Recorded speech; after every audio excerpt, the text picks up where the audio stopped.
ಆತ್ಮೀಯರೇ, Bengal files picture ನೋಡಿದ ಬಳಿಕ ಇವು ಪಿಕ್ಚರ್ ನೋಡಿ ಏನು ಹೊರಗೆ ಬರ್ತಾರ ಅವ್ರಿಗೆ ಇವು ರಿಪೋರ್ಟ್ರ್ ಕೇಳ್ತಾರೆ, ನಿಮ್ದು ರಿಯಾಕ್ಷನ್ ಏನು, ಈ ಸಿನಿಮಾ ನೋಡಿ ಬಂದಿರಿ, ನಿಮ್ಮ ರಿಯಾಕ್ಷನ್ ಏನು ಅಂತ ಕೇಳ್ತಾರೆ.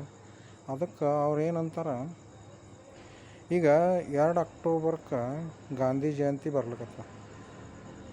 ಈ ಪಿಕ್ಚರ್ ನೋಡಿದ ಬಳಿಕ ಗಾಂಧೀಜಿದು ಅದ್ರೊಳಗೆ ಡೈಲಾಗ್ ಏನಪ್ಪ ಅಂತಂದ್ರೆ, ಅದು ಹಿಂದಿಂದ ಇತಿಹಾಸದ ಅನುಸರಿಸಿ ಆ ಡೈಲಾಗ್ ಅವ್ರು ಗಾಂಧೀಜಿಯವ್ರು ಏನು ಮಾತಾಡ್ತಾರೆ ಅಂದ್ರೆ, ನಿಮ್ಮ ಮ್ಯಾಲೆ ಯಾರೇ ಅತಿಕ್ರಮಣ ಮಾಡ್ಲಿಕ್ಕತ್ರ ಅಥವಾ ನಿಮ್ಗೆ ಕೊಲೆ ಮಾಡ್ಲಿಕ್ಕೆ ಬರ್ಲಿಕ್ಕತ್ರ, ಹಿಂಸೆ ಮಾಡ್ಲಿಕ್ಕೆ ಬರ್ಲಿಕ್ಕತ್ರ, ಅತ್ಯಾಚಾರ ಮಾಡ್ಲಿಕ್ಕೆ ಬಂದ್ರೆ ಅವ್ರು ಬರೋಕ್ಕಿಂತ ಮೊದಲೇ ನೀವು ಏನು ಮಾಡಬೇಕಪ್ಪ ಅಂತಂದ್ರೆ, ನಿಮ್ಮದು ನೀವೇ ಅಂದ್ರೆ ಅಗ್ನಿಕುಂಡದಾಗ ಹಾರೋದಾಗಲಿ ಅಥವಾ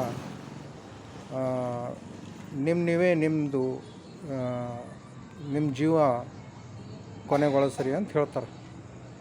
ಅದಕ್ಕೆ ಎಲ್ಲರೂ ಈ ಪ್ರೇಕ್ಷಕರು ಏನಂತಾರೆ, ಇದು 2 ಅಕ್ಟೋಬರ್ಗೆ ಪೂರಾನೇ ಇದು ಗಾಂಧಿ ಜಯಂತಿ ಬ್ಯಾನ್ ಆಗಬೇಕು ಅಂತ ಅಂತಾರೆ.